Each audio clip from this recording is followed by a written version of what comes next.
The gate buzzed before it moved. Lucy Kong heard it in her teeth before she heard it in her ears, a low mechanical groan that had haunted her sleep for 5 years, 8 months, and 11 days. Now it was real, and it was opening for her. She stepped through carrying everything she owned in a clear plastic bag. 2 letters in a child's handwriting, grown from crayon loops to careful cursive. 1 photograph, corners soft from being touched too many times. And 61,001, earned scrubbing floors at a wage that made her laugh the first time she calculated it, and made her cry every time after. The October air in Busan hit her face and did not feel like freedom. It felt like standing at the edge of a world that had kept moving without her. Before we go further, if stories like this move you, this is exactly the kind of channel you want to be part of. Subscribe now, because what happens in this parking lot in the next 60 seconds will completely change how you see the stranger standing next to her daughter. Trust me, you don't want to miss where this goes. The lot outside Gimhae Women's Correctional was cracked, half empty, ringed by a chain-link fence and a view of hills Lucy hadn't seen in nearly 6 years. A single road curved toward a city that had no idea her name, and wouldn't care if it did. Then she saw them. 2 figures near a black sedan at the far end of the lot. 1 tall. 1 small. The small one wore a yellow coat and clutched something against her chest, a stuffed rabbit, ears worn thin from being held too tightly for too long. The tall one stood beside her with his hands in his coat pockets, still as a photograph. Lucy's breath caught somewhere behind her ribs. The last time she had held her daughter, Somi was 3. Round-cheeked, restless, always humming some tune she'd invented on the spot. The girl standing by that car now was 9. Taller. Thinner in the face. Someone else had learned how she liked her hair parted. Someone else had picked that coat. Lucy did not run. Her legs simply would not do it. Not because she wasn't desperate, she was desperate in a way that had no proper word in either of her languages. But something colder held her still. The fear that Somi would look at her and see a stranger. That 5 years had done exactly what it was built to do. And then there was the man. Tall, unhurried, dressed the way people dress when they've never once had to think about the cost of dressing. His watch caught the morning light, the kind of watch that could have paid her legal fees twice over. His shoes hadn't touched a sidewalk that wasn't swept for him first. He was not a caseworker. He was not a relative. Lucy had memorized every name connected to Somi's file, and his was not among them. A man like that did not stand in a prison parking lot on a Tuesday morning unless he wanted something. And Lucy had spent 5 years learning that people who wanted something rarely said what it was until it was already too late to refuse them. Somi saw her first. The girl's body moved before her mind caught up, 2 quick steps forward, and then she stopped. Right there, halfway between the man and her mother, frozen in the space where love and confusion collide. She looked at Lucy. Then she looked back at him. A 9-year-old should never have to calculate which adult is safe to run toward. But Somi did. And that half-second of hesitation cut deeper than any sentence a judge had ever handed down. The man spoke first, his voice low and unhurried, like a man reading a name he'd practiced pronouncing correctly. "She's been counting the days, Ms. Kong." Lucy did not answer. She dropped to her knees on the cracked asphalt, the plastic bag striking the ground beside her, and opened her arms, not knowing, in that moment, whether her daughter would run into them, or whether the stranger holding her hand had already become the safer choice. Somi came slowly. Not running, not crying, walking, careful steps, the stuffed rabbit still clutched against her chest like a shield she wasn't ready to lower. Lucy pulled her close and held on, her arms locking around the child as if she could absorb 5 years of absence through skin and bone alone. Somi smelled like lavender soap and fabric softener. Clean smells. Safe smells. The smells of a home Lucy had not built. Her daughter's hair was neat, parted with a precision Lucy herself had never mastered. Her coat was warm, new, tags long since removed. Her sneakers were spotless. Whoever this man was, he had taken care of her child, and that truth should have been comfort. It burned instead. Because in that embrace, with her face pressed into Somi's hair, Lucy felt it, the moment her daughter's small arms wrapped around her neck, not with relief, but with the careful, measured pressure of a child who wasn't sure yet whether this hug was safe to fully believe in. Somi's body was in her mother's arms. But her eyes, Lucy could feel it even without seeing them, were still looking over her shoulder. Back at him. "Mama's here," Lucy whispered into her daughter's hair, the words she had rehearsed 1,000 nights on a thin mattress in a cell that smelled like bleach. "Mama's here. I'm not going anywhere." Somi said one word back. "Okay." Not "I missed you." Not "I love you." Not just okay, flat, careful, a word chosen because it asked for nothing and promised nothing in return. Lucy knew right then, kneeling on the cracked asphalt with a daughter she barely recognized and a stranger watching 10 feet away, that walking out of that gate had been the easy part. Getting her daughter back, the real one, the one who used to hum made-up songs and fall asleep mid-sentence, that was going to be the war of her life. A siren wailed somewhere on the road beyond the fence, distant, ordinary, the kind of sound that belonged to a normal Tuesday in a normal city. Somi flinched. Not a small flinch, her whole body went rigid, shoulders up around her ears, the rabbit crushed against her chest, eyes darting toward the sound like it might be coming for her specifically. The man moved before Lucy could. Not towards Somi, he stayed exactly where he was, but his voice dropped low and even, aimed gently across the distance between them. "Count with me, Somi. 1. 2. Somi's shoulders came down half an inch. Her lips moved, barely audible. 3. 4.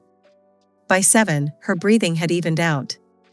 By 10, she had let go of the rabbit's ear she'd been strangling and looked, briefly, almost embarrassed. Lucy watched this happen and felt something cold slide down the back of her neck.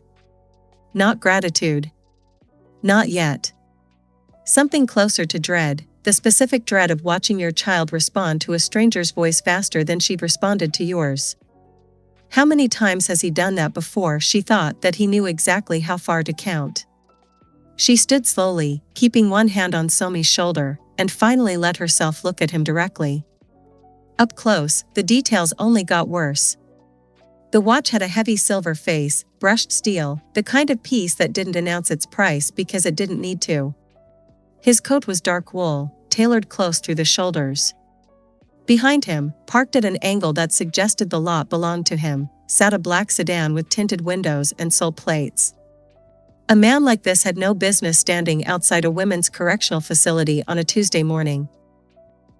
A man like this had no business knowing which number came after 7 when her daughter's chest was seizing up with panic. "Who are you?" Lucy said. It wasn't quite a question. Her voice came out lower than she meant it to, rougher, 5 years of disuse scraping the edges off every word. "June," he said, like that answered anything. "June Taehyun." Somi looked up at him when he said his name, quick, instinctive, the way a child looks toward a person whose name has become part of her daily vocabulary. Not Mr. June, not Ajushi, just June, said with the easy familiarity of someone she'd said that name to every day for a long time. Lucy's stomach turned over. "You're not on her file," she said. "I know every name on that file. Caseworkers. Foster coordinators. Court liaisons. I memorized every one of them from a cell 3,000 kilometers from here, because it was the only thing I had left to hold on to. You are not one of them." Something shifted behind June's eyes, not surprise, not defensiveness. Something closer to recognition, like a man watching someone finally ask the question he'd been waiting years for. "No," he agreed quietly. "I'm not on the file. Not the official one." "Then what are you?" He glanced down at Somi, who was watching the exchange with the flat, careful attention of a child used to reading rooms for danger before anyone had to tell her to. Then he looked back at Lucy, and for the first time since she'd walked through that gate, his composure cracked, just slightly, just enough to let something older and heavier show through. Someone who's been waiting a long time, he said, for the chance to make this right. Lucy opened her mouth to demand what that meant, right for whom, right about what, but June was already turning toward the car, one hand resting lightly on Somi's shoulder in a gesture so practiced it made Lucy's chest ache. There's a lot to explain, he said, not looking back. But not here. Not standing in a parking lot outside a prison. Behind them, the gate buzzed shut with a sound like a period at the end of a sentence Lucy hadn't finished reading. The apartment was in Houndy, 17th floor, windows facing a strip of gray ocean Lucy hadn't seen since she was a teenager sneaking out to watch the sunrise before her shift at the motel. It was small, one bedroom, a narrow kitchen, a living room with a window seat, but every surface in it looked deliberately, carefully chosen. Lucy stood in the doorway with her plastic bag still in hand and did not move. It's paid through the end of the year, June said, setting Somi's school bag down by the door like this was an ordinary Tuesday and not the strangest morning of Lucy's life. After that, we can talk about what makes sense. Lucy repeated. There's rice in the cupboard.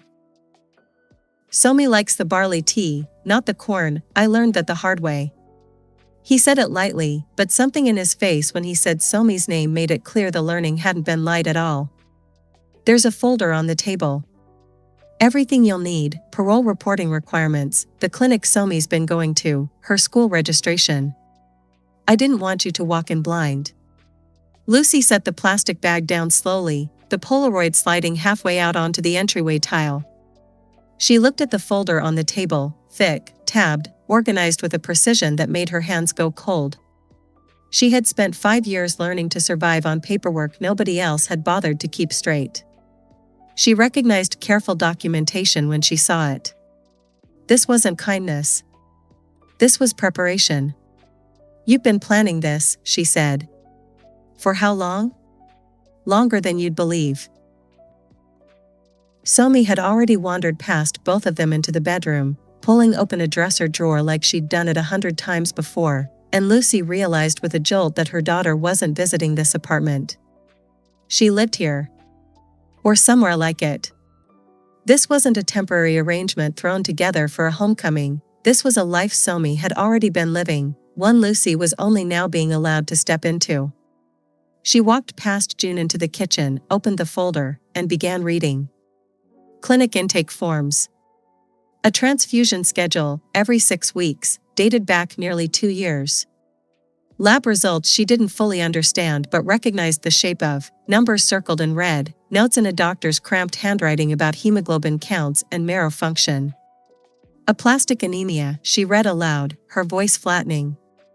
When was she diagnosed? 18 months after she came into care. June's voice had gone quiet behind her. It's manageable. She's stable. But it isn't cheap, and it isn't something that resolves on its own. Lucy's hands tightened on the folder's edge. 18 months. She had been in a cell 3,000 kilometers away, writing letters about vocabulary words and legal definitions, while her daughter's blood had turned against her and a stranger had learned every detail of it before she did. Why, she said, not turning around, would a man like you know what tea a foster child likes? Why would a man like you personally handle her transfusion schedule instead of leaving it to a caseworker? Silence behind her. Long enough that she finally turned to look at him. June had taken his coat off and draped it over the back of a chair, and without it, without the tailored armor of it, he looked younger somehow, and tireder. His eyes had drifted to a spot on the wall just past her shoulder, not avoiding her, exactly, but looking at something only he could see. I didn't set out to be a foster placement, he said finally. I set out to make sure your daughter had someone who wouldn't disappear on her the way the system disappears on children like her. It became more than that. I won't pretend it didn't. Children like her, Lucy said slowly. What does that mean? He didn't answer that. Instead, he reached into his coat pocket and set something on the counter between them, a business card, cream-colored, embossed lettering catching the kitchen light. June Tae-hyun, Senior Advisor, Daehan Grand Hotel Group. Lucy's whole body went still. The Daehan Grand Hotel. Her hotel. The one whose marble lobby floors she had polished for 6 years, whose 400 rooms she had memorized down to the thread count, whose executive offices she had cleaned every Thursday morning at 6 a.m. while the men who ran it were still asleep in penthouses she'd also cleaned. The same hotel whose accounting discrepancies she had once found, and reported, and been arrested for 2 weeks later. "You work for them," she said, and the words came out barely above a whisper, edged with something between disbelief and fury. "You work for the hotel that put me in prison." "No," June said, and for the first time his voice carried something sharp underneath the calm, bold, controlled, deliberately restrained. "I don't work for them, Ms. Kong. I've spent 11 years working my way close enough to them to find out exactly what they did to you. And to someone else, a long time before you." Lucy stared at him, the card still warm from his pocket sitting between them on the counter like a piece of evidence neither of them had agreed to submit. "Who?" she said. June's jaw tightened. Whatever answer he'd rehearsed for this moment, it clearly cost him something to hold it back. "Not tonight," he said quietly. "Somi's had enough for one day. So have you. But I promise you, everything you're feeling right now, the wrongness of all this, the sense that something doesn't add up. You're not imagining it." From the bedroom, Somi's voice called out, small and oddly hopeful. Come see, I kept your side of the bed empty." Lucy looked at June one more time, at the business card, at the folder full of a life she hadn't been present for, and felt the ground shift slightly beneath a homecoming she was only beginning to understand wasn't over. It had barely started. 6 years earlier, before the plastic bag and the parking lot and the man with the silver watch, there was a Thursday morning in the Daehan Grand Hotel that broke everything. Lucy Kong was 28, head housekeeper on the executive floor, the kind of job title that sounded impressive until you understood it meant she was trusted to be invisible in rooms where powerful men said things they'd never say in front of anyone who mattered. She had worked her way up from laundry attendant to floor supervisor in 4 years, not through connections, she had none, but through the kind of relentless, unglamorous competence that hotel management noticed only when something went wrong. Somi was 3 then. Round-faced, restless, already humming tunes she made up on the spot, sleeping in a toddler bed pushed against the wall of their one-room apartment on Gwangbakaro, surrounded by stuffed animals Lucy bought one at a time whenever she could spare a few $1,000. That Thursday, Lucy was cleaning the executive conference suite before the 8 a.m. board meeting, vacuuming, straightening chairs, wiping down the long glass table, when she found the folder. It had slid partway under the credenza, forgotten by whoever had left the room the night before in a hurry. Lucy almost didn't look inside. In 6 years of executive floor housekeeping, she had trained herself not to read the papers left on desks, not to remember the numbers on whiteboards, not to be the kind of employee anyone needed to worry about.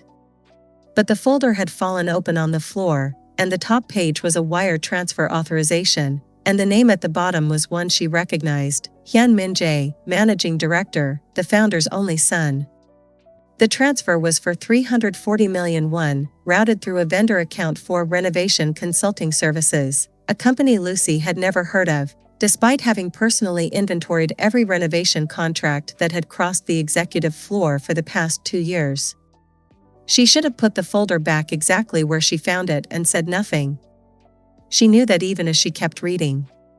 But underneath the transfer authorization were 3 more, spanning 8 months, all routed the same way, all signed by the same hand, totaling nearly 2 billion won. Lucy photographed 4 pages with her phone before her supervisor called her name down the hallway, and she slid the folder back under the credenza exactly as she'd found it, her hands shaking so hard she nearly dropped her phone into the trash cart. She didn't sleep that night. She sat at her kitchen table after Somi had fallen asleep, staring at the photographs, running the numbers again and again, trying to convince herself she was wrong, that there was some innocent explanation a housekeeper wasn't sophisticated enough to see. But she had cleaned this hotel's offices for 6 years. She knew what an actual renovation invoice looked like. These weren't that. On Monday morning, she brought the photographs to the hotel's internal compliance office, spoke to a junior officer named Officer Beck, and reported what she'd found. Officer Beck thanked her, took her statement, told her the matter would be reviewed discreetly, and asked her not to discuss it with anyone. 11 days later, four investigators from the Financial Crimes Unit arrived at Lucy's apartment at 11:40 at night. Somi was asleep, curled around a stuffed rabbit with one ear already coming loose at the seam. 3 sharp knocks, the kind that don't ask permission, and then the small apartment filled with strangers, badges, raised voices, papers spread across the kitchen counter where Lucy had been washing dishes an hour earlier. They told her she was under arrest for embezzlement from the Daehan Grand Hotel Group. 2,140 million won, wired through a shell vendor account that, according to the documents they held, had been registered under Lucy Kang's own resident registration number. Lucy stared at the papers on her counter and did not understand what she was looking at. The account numbers were the same ones from the photographs on her phone, the same transfers, the same dates, the same amounts. But the name authorizing them was no longer Hyun Min-jae. It was hers. "This isn't," she started, and one of the investigators cut her off gently, the way people speak to someone they've already decided is guilty.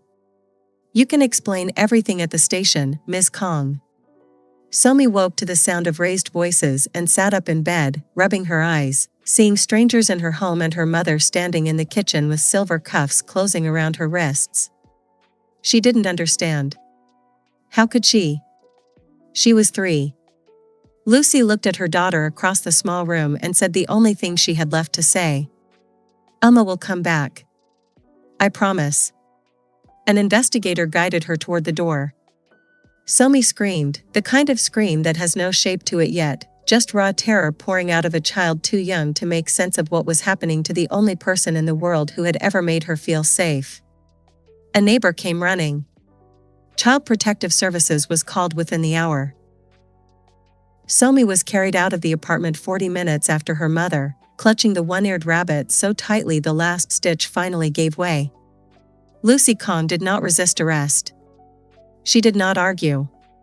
She sat in the back of an unmarked car, watching the lights of her own apartment building shrink in the rearview mirror, and understood, slowly, sickeningly, that she had walked into a compliance office 11 days earlier and handed someone the exact blueprint they needed to make the crime disappear from their own name and reappear under hers.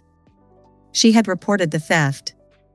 And in doing so, she had shown them precisely how to frame her for it.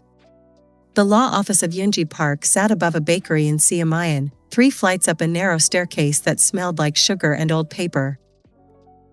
Lucy climbed it 2 days after her release, wearing a borrowed blazer June had left folded on the apartment's kitchen counter without comment, and sat across a cluttered desk from a woman who looked barely older than herself. "I have to be honest with you," Yoonji said, sliding a thin folder across the desk. "Most wrongful conviction appeals take 18 months just to be scheduled for a first hearing. Yours has been moving for 11 weeks. Lucy opened the folder. Filing dates. Motion numbers. A cover letter with a case number she didn't recognize, dated 3 months before her release, long before anyone had told her an appeal was even being considered. "I didn't file this," Lucy said slowly. "No," Yoonji agreed. "I filed it. On your behalf, with your prison records, your GED transcript, your paralegal coursework, and copies of every letter you wrote your daughter for the past 2 years. The ones that showed a judge you'd spent your sentence preparing for exactly this moment instead of disappearing into it. How did you get my letters?" Yoonji hesitated, and in that hesitation Lucy felt the floor of the conversation tilt beneath her. "They came to me through the client who retained me," Yoonji said carefully. "He's asked that I not discuss the details of the retainer without his permission. I can tell you the appeal is strong. The financial records I've been given show wire transfer authorizations dated and time-stamped in a pattern that doesn't match your work schedule on 2 of the 4 transfer dates. You were on record clocking in at the hotel's East Wing at the exact hour the system shows you accessing a terminal in the finance office you had no keycard access to. That alone should have created reasonable doubt 6 years ago. It didn't, because your original public defender never requested the access logs."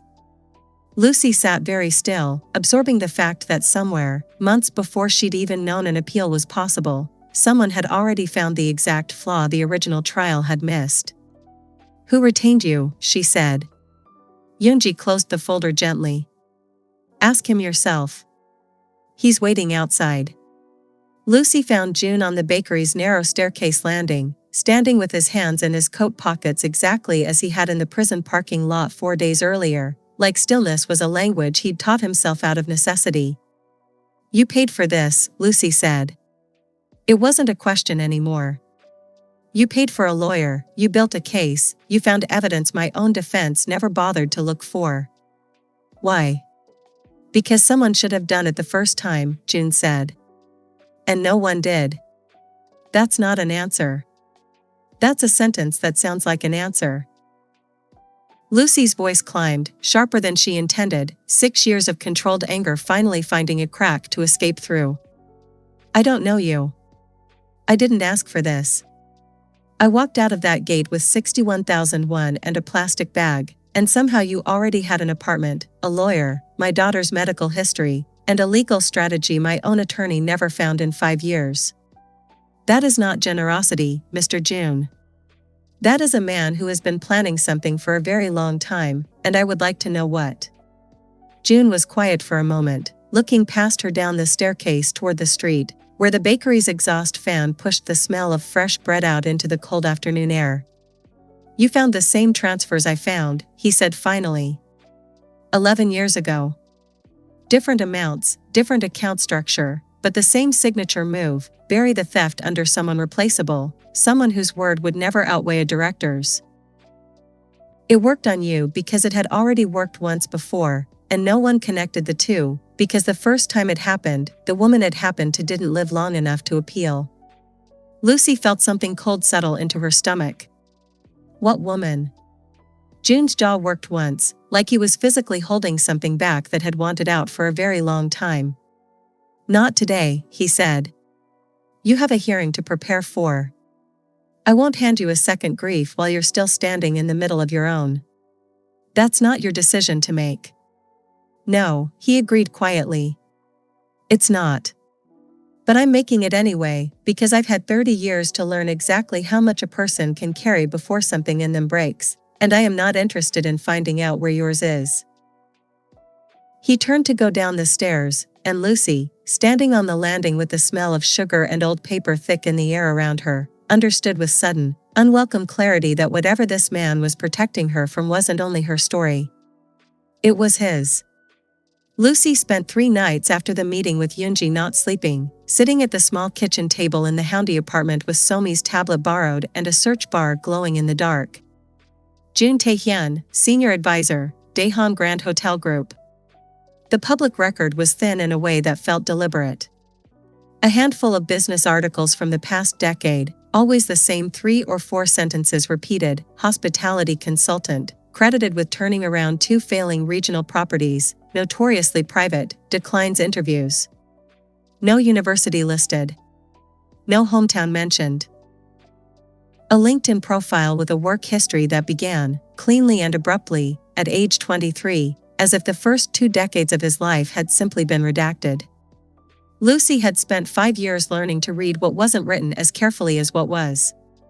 A man with $80 million and a spotless public profile who had no verifiable childhood was not privacy. It was architecture. Somebody had built this man's public self on purpose, brick by careful brick, and left no windows into whatever came before. She found one crack. A single archived article, 9 years old, from a small regional business journal, mentioning a young hospitality consultant named June Tae-hyun who had, quote, changed his registered name in his early 20s, a detail he has declined to discuss publicly. Changed his name.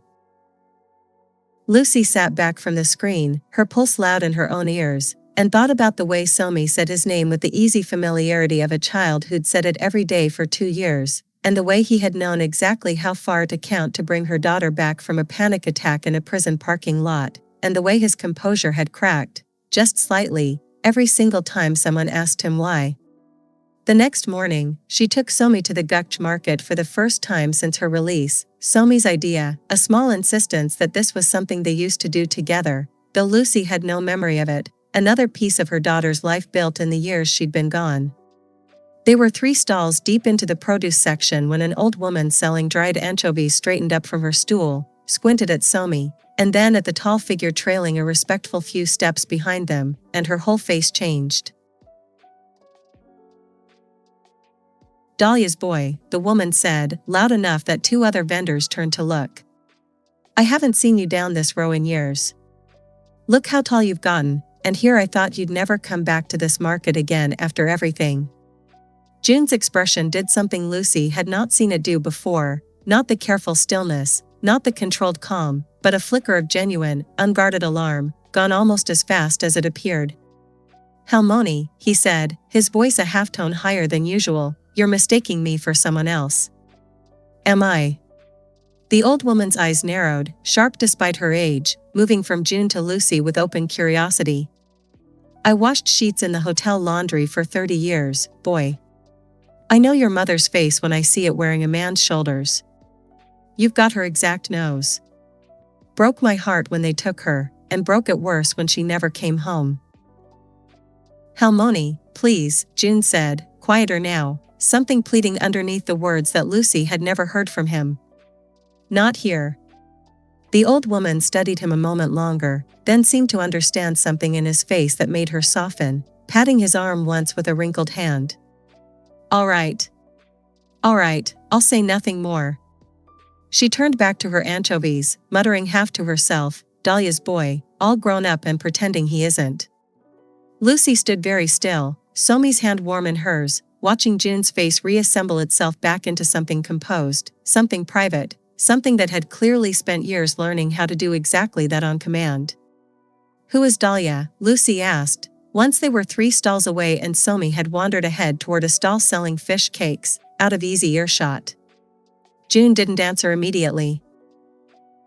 He watched Somi weave between market stalls, her small shoulders relaxed in a way Lucy still hadn't earned yet, and when he finally spoke, his voice had lost every trace of the careful, managed calm Lucy had come to associate with him. "My mother," he said. "She worked in the laundry at the Daehan Grand Hotel for 11 years. Same hotel. Same family that owns it now. And?" June turned to look at her directly, and for the first time since the prison gate, Lucy saw something in his face that looked less like control and more like exhaustion, the specific exhaustion of a man who has carried the same weight for so long he's forgotten what it felt like to set it down, even once. "And 30 years ago," he said, "she was accused of stealing from that hotel. The same way you were. Almost exactly the same way." The fish cake stall's steam curled up between them, and somewhere behind it Somi laughed at something the vendor said, bright and unguarded, a sound Lucy still hadn't fully learned to trust as real. "She was sentenced to 4 years, June said. She died in a prison medical ward 14 months into it. I was 12. 30 years earlier, before June Tae-hyun had a tailored coat or a silver watch or a name built carefully enough to survive scrutiny, there was a boy named Jun Sung-min who lived with his mother in a 2-room flat behind Gukch Market, close enough to the hotel that she could walk to work in 11 minutes if she left before the sun was fully up. Dahlia worked the laundry floor of the Daehan Grand Hotel, not the executive suites, not anywhere near the offices where decisions were made, just the vast underground room where 1,000 sheets a day moved through steam and bleach and the low roar of industrial machines. She had worked there since before June was born, long enough to know every supervisor by name, long enough that the hotel's laundry manager trusted her with the master inventory ledger, the one that tracked linens, chemicals, and small supply orders against a budget that never quite added up the way it should have. June was 7 the first time his mother let him wait for her in the hotel's staff break room after school, small and shy in a red shirt 2 sizes too big, hand-me-down sneakers with holes starting at the toes. He remembered the smell of industrial detergent, the way his mother's hands were always slightly cracked from the chemicals, the way she hummed to herself while she worked, tunes with no names, melodies she said her own mother had sung to her. He remembered the night everything changed less clearly than he wished he could. He was 10. There had been raised voices somewhere above them, in the offices, weeks of tension he was too young to properly read.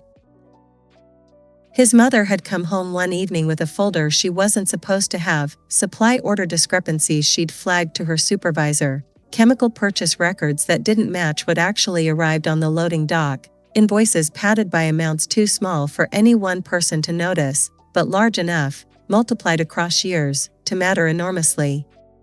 She had reported it. Quietly, through the proper channels, the way she'd been taught to trust the system worked. 11 days later, 4 investigators came to their flat at night. June remembered his mother's face when she saw the warrant, not confusion, not yet, just a terrible, dawning understanding that arrived a half-second before the officers explained that supply theft totaling nearly 40 million won had been traced to an account under her name. He remembered his mother saying, very calmly, that there had been a mistake. He remembered the officers not listening. He remembered being taken to a neighbor's flat while men in uniforms searched every drawer in his home, and not understanding, at 10 years old, why his mother's careful diligence, the ledgers, the flagged discrepancies, the paper trail she'd kept meticulously precisely because she trusted the truth would matter, had somehow become the evidence used to convict her. The trial lasted 4 days. Dahlia had no money for a real defense, only a court-appointed attorney who met her twice before sentencing. The judge gave her 4 years. June went to live with his grandmother in a smaller flat further from the hotel, and every week he wrote his mother a letter, and every few weeks a letter came back, her handwriting growing tighter and more careful, as though good penmanship were the last thing left she could control. 14 months into her sentence, a guard came to his grandmother's door on a Sunday afternoon and told them, without much ceremony, that Dahlia O'Yelleran June had died the previous night of heart failure. The prison medical unit had flagged irregularities in her condition twice in the preceding month. Both times, treatment had been delayed. The paperwork later cited processing backlogs, staffing shortages, routine administrative causes, the kind of bloodless language institutions use when they want a death to sound like weather instead of neglect. June was 12 years old at the funeral. He remembered the casket being smaller than he expected, remembered his grandmother's hand gripping his shoulder hard enough to bruise, remembered thinking one thought so clearly it had never fully left him in the 30 years since, if somebody had helped her, if somebody had opened a door instead of closing one, she would still be here. His grandmother raised him after that, in a flat that smelled like ginger tea and old wallpaper, and some nights, when the grief came for him without warning, she would sit beside him and count slowly to 10, over and over, until his breathing matched the rhythm of the numbers instead of the panic underneath them. The system don't break everybody the same way, baby, she told him once, when he was 15 and angry enough to want to burn the whole hotel down. Some it breaks fast. Some it breaks slow. But it always breaks the ones nobody's watching. He changed his name at 19, not to hide from what happened, he told himself at the time, but to build something the old system couldn't recognize and dismiss on sight. Jun Sung-min, the laundry worker's son, became Jun Tae-hyun, a name with no history attached to it, a blank page he could fill in himself, one carefully documented achievement at a time, until 11 years later he had enough money, enough credibility, and enough patience to walk back into the Daehan Grand Hotel Group not as a grieving boy, but as a consultant no one thought to question. He had spent every year since waiting for the pattern to repeat, because men who get away with something once rarely stop at once. He had not expected the pattern to repeat with a woman who fought back exactly the way his mother had, carefully, on paper, trusting a system that had already decided, decades earlier, exactly how it would handle people like her. Lucy found her 3 days later, not by asking June, but by going back to the Gukch market alone, sitting down on an overturned crate beside the anchovy stall until the old woman finally looked up from her scale. "You're the mother," Halmoni Sunwa said, not a question. "The one from the hotel case. It was in the papers, years back. I remember your face from the photograph, though you were thinner in it." "I need to talk to you about Dahlia," Lucy said. "If you're willing." The old woman studied her for a long moment, then set down her scale, called out to the stall next door to watch her anchovies, and led Lucy 3 streets back to a narrow flat above a rice shop, up a staircase that groaned under every step, into a small room crowded with decades of accumulated life, folded blankets stacked to the ceiling, a low table, a single framed photograph of a laundry room full of women Lucy didn't recognize, faces bright with the particular exhaustion of people who worked hard and laughed anyway. I supervised the laundry floor for 31 years, Halmoni Sunwa said, settling onto a cushion with the careful economy of someone whose knees had earned the right to complain. Dahlia worked under me the last 11 of them. Good worker. Careful. Too careful. In the end, that was what killed her, if you want my honest opinion. She kept records nobody asked her to keep. What kind of records? The old woman was quiet for a moment, her eyes moving to a low cabinet in the corner of the room, and something in her posture made Lucy hold very still, the way she used to hold still in her cell when a guard's footsteps slowed near her door. I've had this 30 years, Halmoni Sunwa said finally, rising with effort, crossing to the cabinet, and drawing out a battered ledger wrapped in a plastic bag gone yellow with age. Dahlia gave it to me the week before they came for her. Told me to keep it somewhere safe, said if anything happened to her, someone should have it. I didn't understand then what she meant by anything. I understood a month later, when they buried her. She set the ledger on the low table between them, and Lucy opened it with hands that had gone unsteady. Pages of careful handwriting, supply orders, chemical purchase logs, delivery dates cross-referenced against invoiced amounts, discrepancies circled in red ink, small and precise, the handwriting of a woman documenting a theft she'd correctly identified but never lived to prove. Near the back, a name appeared repeatedly in the margins, initialed rather than written in full, as if even in her private ledger Dahlia had been careful about who she accused. *HMJ, approved these figures personally. Doesn't add up *Hyun Min Jae, Lucy said quietly. The same man. Same man, Halmoni Sunwa confirmed. Younger then. His father ran the hotel at the time, old man Hyun, cold as a winter floor, everyone was afraid of him. The son learned everything from the father. How to keep the books clean on paper and dirty everywhere else. How to make sure whoever noticed the difference took the fall instead of him. Lucy turned another page, and found herself reading Dahlia's handwriting the way she used to read her own reflection in a cell mirror at 3 a.m., recognizing something in it she didn't want to see, because it was too close to her own face. She reported this, Lucy said. Officially. Through proper channels. She did. And 11 days later, they came for her instead of him. I always thought it was strange, how fast it happened. Like someone had the paperwork ready before she ever opened her mouth. The old woman's eyes were sharp, watching Lucy absorb the shape of what she was saying. Sound familiar? Lucy's throat tightened. I reported something almost identical. 11 days later, I was arrested for the exact crime I'd reported. Hyun's father taught him everything, Halmoni Sunwa said simply. Including that. A man doesn't invent a trick like that twice unless it worked the first time and nobody stopped him. Lucy sat with the ledger open on her lap, 30 years of a dead woman's careful handwriting staring back at her, and thought about June standing in a prison parking lot 4 days after her release, already knowing exactly how the story would unfold because he had lived the first half of it as a child too young to understand what he was watching. Does June know you have this? Lucy asked. He asked me once, years ago, whether I still had anything of his mother's. The old woman's face softened, the sharpness giving way to something gentler, older. I told him no. I lied to him. I wasn't ready to hand a grieving boy his mother's grief in written form, I wasn't sure what he'd do with it. But you. She reached over and closed the ledger gently under Lucy's hands.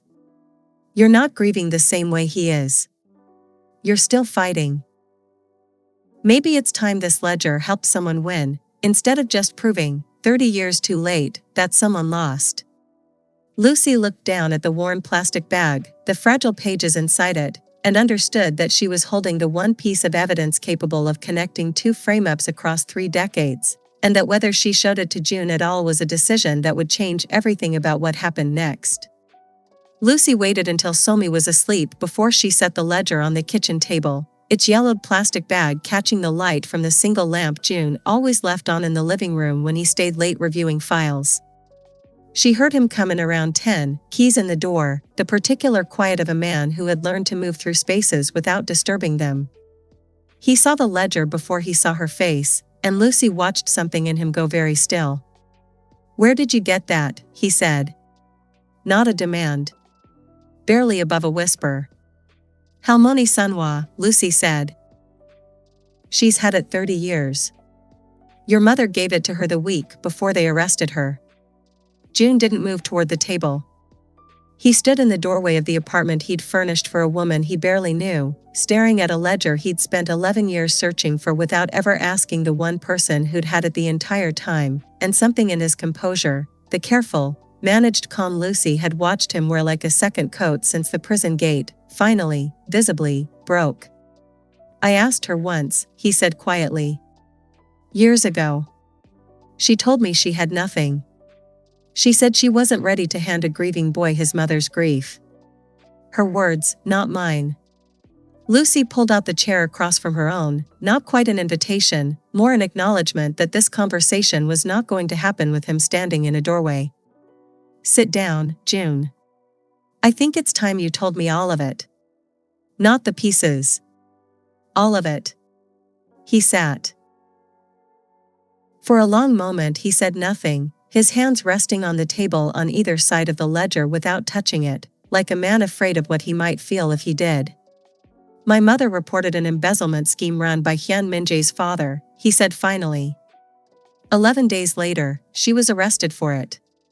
She died in custody 14 months into a 4-year sentence because the prison medical unit delayed treating a heart condition they'd already flagged twice. I spent 30 years believing that was one terrible, isolated injustice. A single bad man, a single broken system, a single boy who lost his mother to bureaucratic cruelty that had no larger pattern behind it. And then? And then 11 years ago I finally got close enough to the hotel's internal financial structure to understand it wasn't isolated at all. It was a method. A repeatable one. Find someone with access but no power, housekeeping staff, laundry staff, someone whose word would never outweigh a director's, let them discover the theft, let them report it through proper channels, and then quietly redirect the paper trail onto the very person who reported it before anyone senior ever had to answer for it themselves. His jaw tightened. "I found records of at least 2 other cases in between my mother's and yours. Employees dismissed quietly, no criminal charges, careers destroyed, nothing formal enough to leave a trail I could act on. Yours was the first time in 30 years they used the full version again.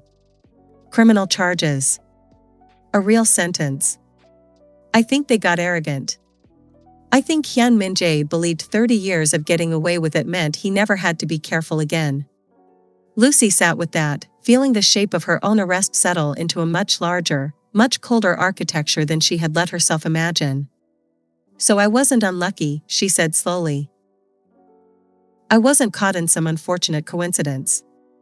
I was the latest name in a list." "Yes.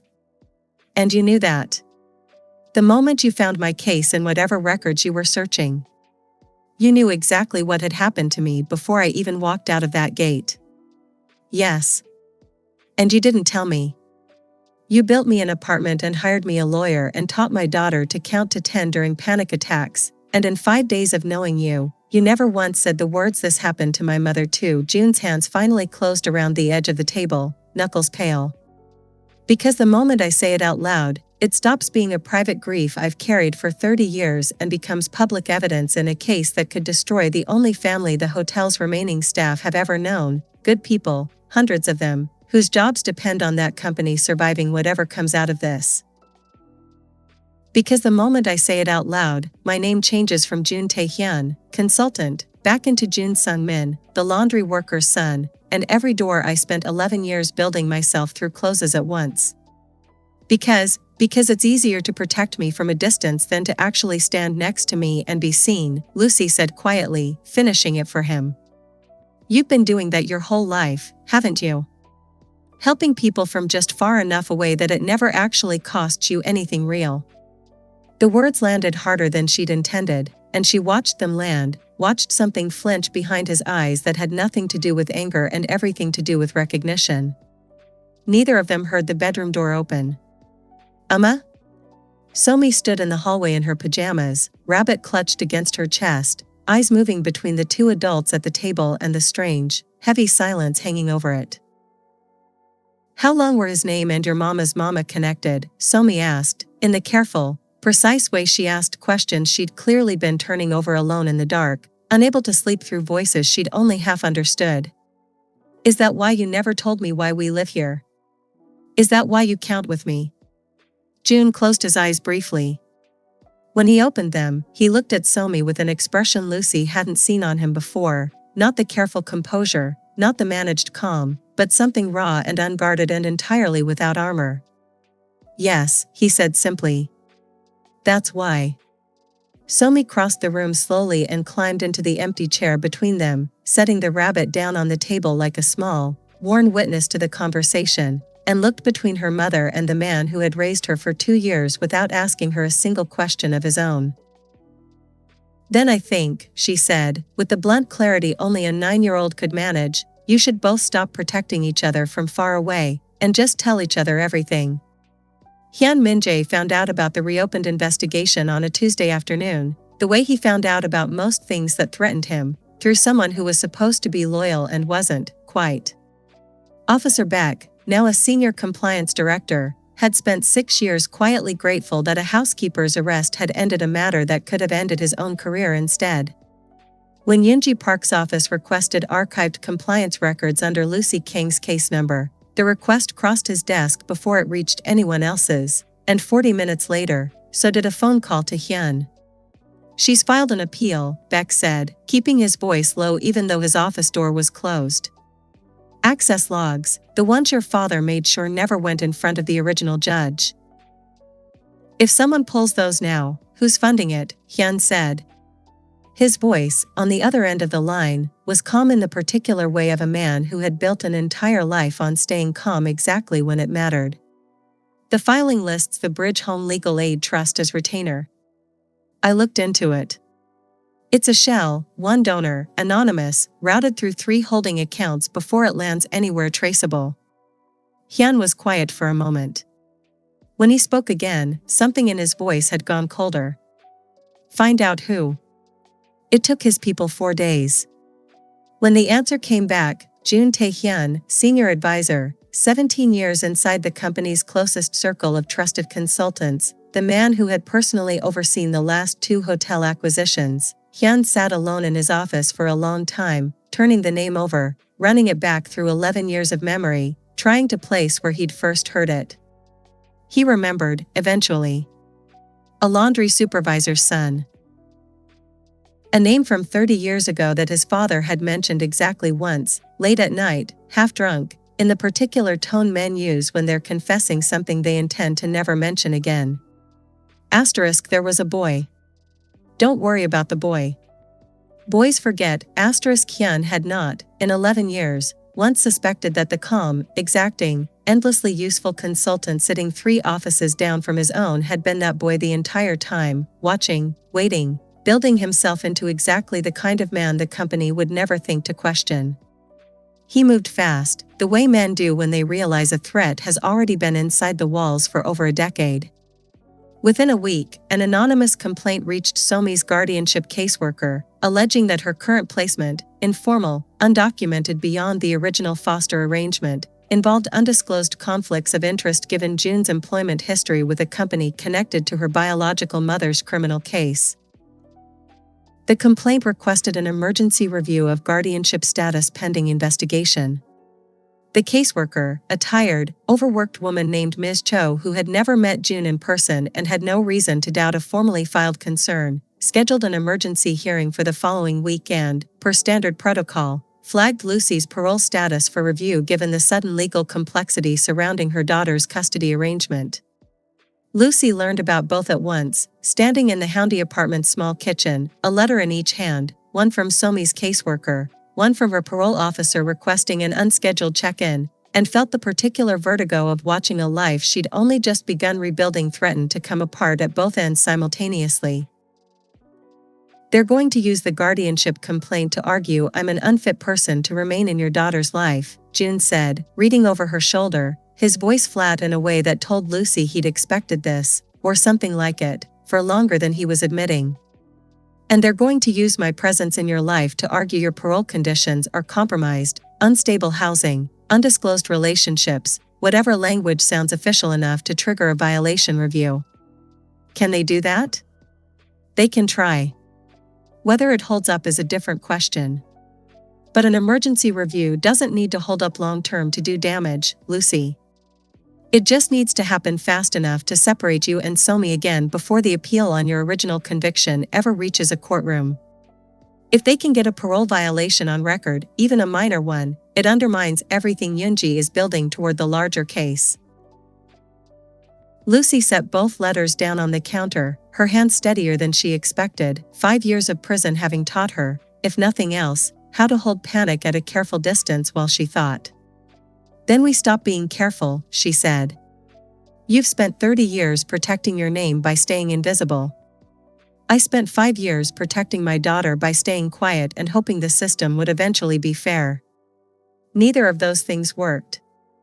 Hyun Min-jae just showed his hand, he's scared enough to move against us in the open, which means he thinks the ledger and the appeal together are dangerous enough to risk exposing himself to stop them.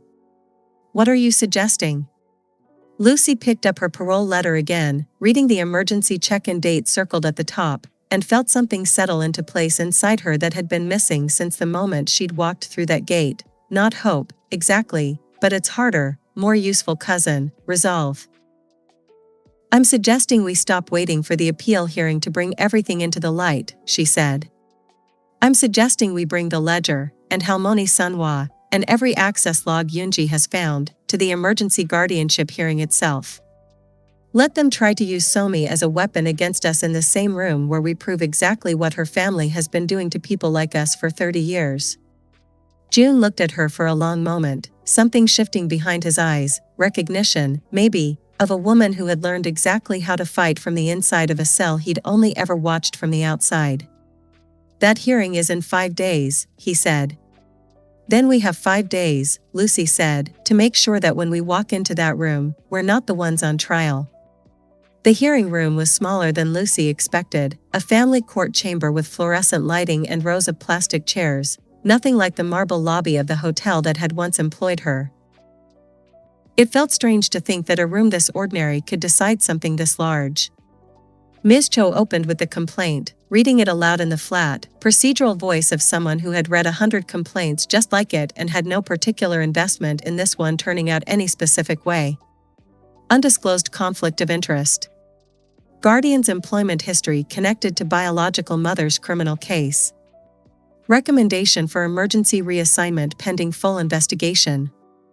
Hyun Min-jae's attorney, a sharp young man in an expensive suit, added his own statement, measured, reasonable sounding, the kind of argument built entirely to sound like concern for a child's welfare while doing something else underneath. Our client has no personal stake in this matter beyond a broader concern that Mr. Jun's proximity to an active criminal appeal against the very company he's employed by represents an unacceptable risk to the child's stability. The judge, an older woman named Justice Beck, no relation to the compliance officer, though Lucy noted the coincidence with a flicker of dark amusement, turned to Yoonji Park. Counsel, your response? Yoonji stood. Your Honor, we'd like to call a witness. Halmoni Sunhwa walked to the front of the room slower than the pace of the proceedings seemed to want, leaning on a cane Lucy hadn't seen her use before, and settled into the witness chair with the unhurried dignity of a woman who had waited 30 years to say what she was about to say. I supervised the Daehan Grand Hotel laundry floor for 31 years, she said, once sworn in. I knew Dahlia Oyeller in June. I knew her son. She looked directly at June, seated beside Lucy in the gallery, and something passed between them that Lucy couldn't fully read. And I have had, in my possession for 30 years, a ledger that Dahlia gave me the week before she was arrested for a crime committed by the father of the man whose attorney is currently arguing that Mr. Jun's history with this family disqualifies him from raising a child. The room went very still. Yoonji entered the ledger into evidence, walking the judge through page after page of Dahlia's careful handwriting, supply discrepancies, chemical purchase logs, the initials HMJ circled beside figures that never added up.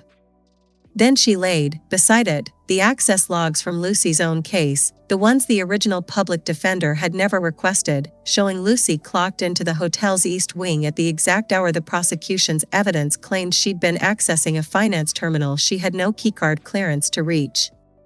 2 women, Yoonji said. 30 years apart. Both housekeeping staff. Both reported financial irregularities through proper internal channels. Both arrested within 2 weeks of that report for the exact crime they'd flagged. Your Honor, this is not a pattern of coincidence.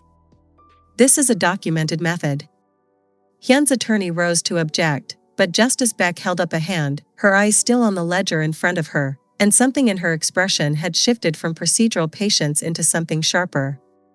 Continue, counsel.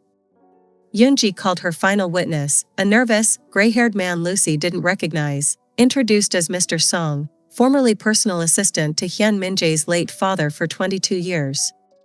He sat with his hands folded tightly in his lap, glancing once toward the gallery where Hyun sat rigid, jaw set, before looking away and answering Yoonji's first question in a voice that shook only slightly.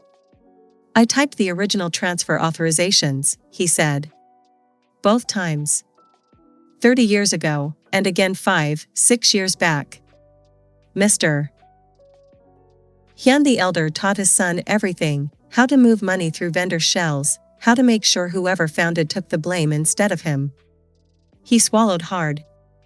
I kept quiet for 30 years because I had a family to feed and a pension to protect. I'm 71 years old now. I don't have much pension left to lose.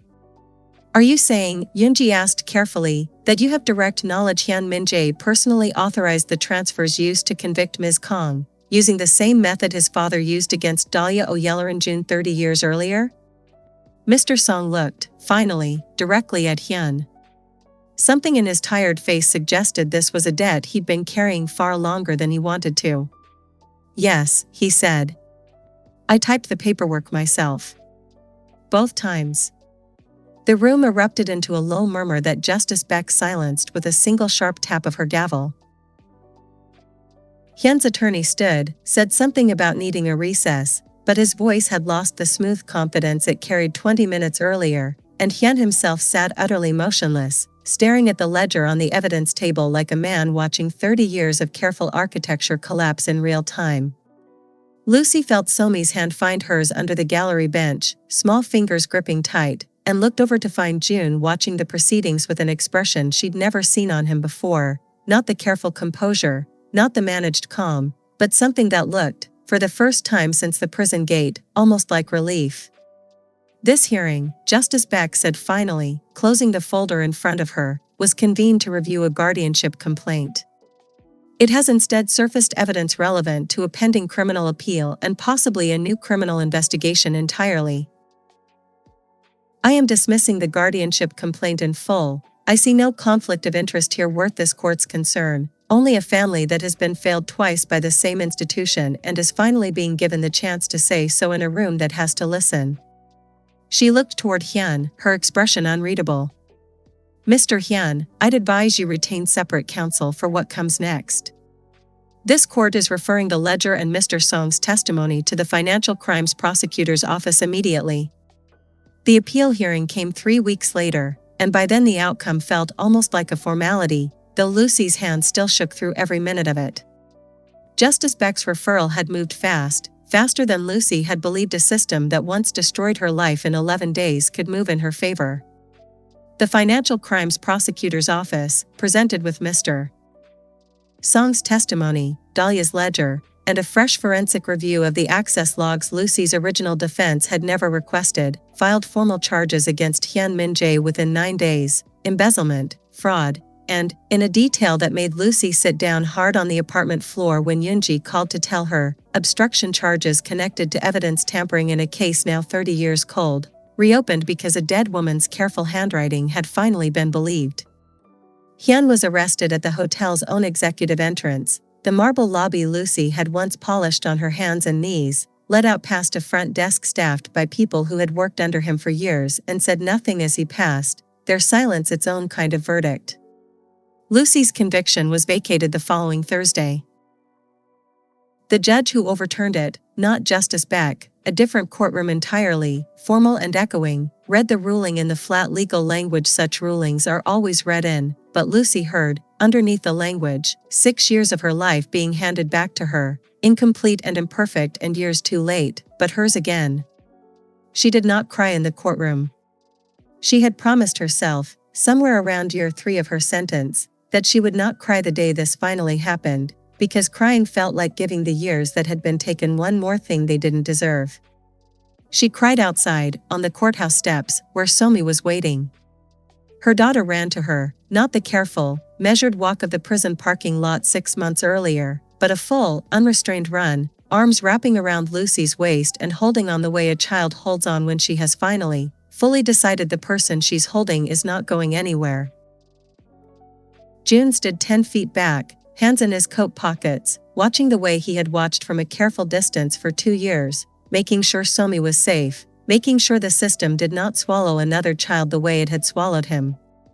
Lucy looked at him over her daughter's head. "Get over here," she said.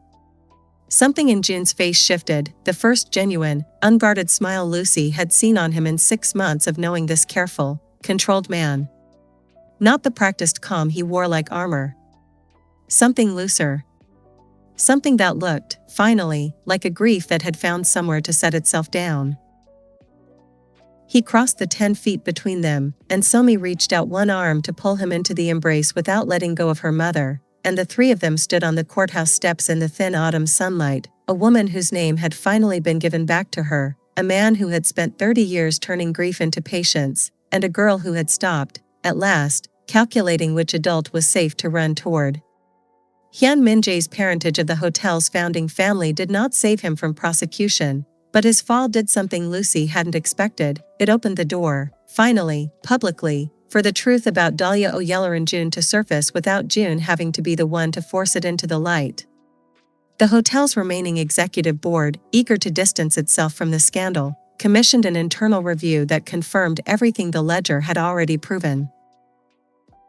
A formal statement was issued, a public acknowledgement, 30 years overdue, that a laundry supervisor named Dahlia Oyelloran-June had been wrongfully convicted and had died in custody as a direct result of the company's actions. June's real name was in every article that followed. June Sung-min, son of Dahlia, hidden for 11 years inside the very company that had destroyed his mother. Lucy had braced herself, reading the coverage, for the hotel staff to turn on him, to see him as an infiltrator, a man who had lied his way into their trust. Instead, on the day the story broke, Halmoni Sunwa organized something Lucy hadn't expected, a small gathering in the hotel's staff break room, the same room where 7-year-old June had once waited for his mother's shift to end in a shirt 2 sizes too big.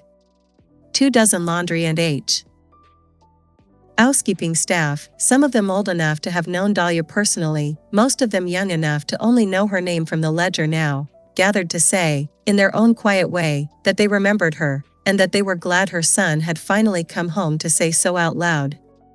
June stood in that break room, 30 years after his mother's last shift there, and cried for the first time, by his own admission to Lucy later, since he was 12 years old at her funeral. That evening, back at the Houndy apartment, Somi fell asleep on the couch between them, the one-eared rabbit tucked under her chin, worn soft from 2 years of being held by a girl who had needed something steady more than she needed anything else.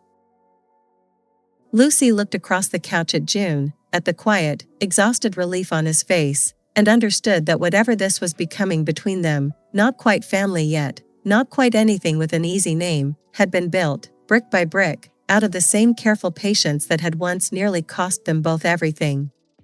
"Thank you," she said quietly, "for not disappearing on her. Or on me." June looked down at Somi's sleeping face, then back at Lucy, and reached over to gently take her hand.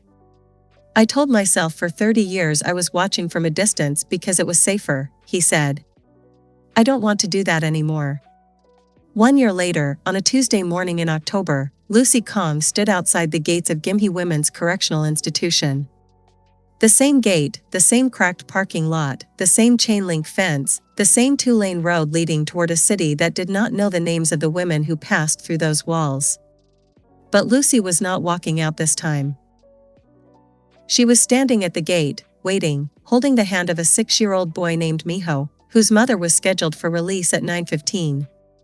Miho wore a blue coat and new sneakers and clutched a stuffed bear that Lucy had bought 2 days earlier at a shop near the market, because she remembered exactly what it felt like to walk out of those gates and see your child holding something you hadn't given them yourself. She did not have a black sedan waiting. She did not have a business card with a hotel's name on it. She had something June himself would tell anyone was worth more, the understanding that comes only from having lived it. The knowledge of exactly what that gate looked like from both sides. The ability to say to a woman walking out with a plastic bag and a handful of one, I was here too, and I'm going to help you find your way back. The Wrongful Conviction Support Fund had opened its doors 6 months earlier, housed in 2 rented rooms above the same bakery where Lucy had first met Yunji Park, funded quietly by the Daehan Grand Hotel Group's new leadership as part of a restitution agreement that would never fully repair what the company had taken, but had at least stopped pretending the taking hadn't happened. Halmoni Sunwa came in twice a week to help file paperwork, her handwriting nearly as careful as the one preserved in a ledger now kept, framed, on the office wall, not as evidence anymore, but as a reminder.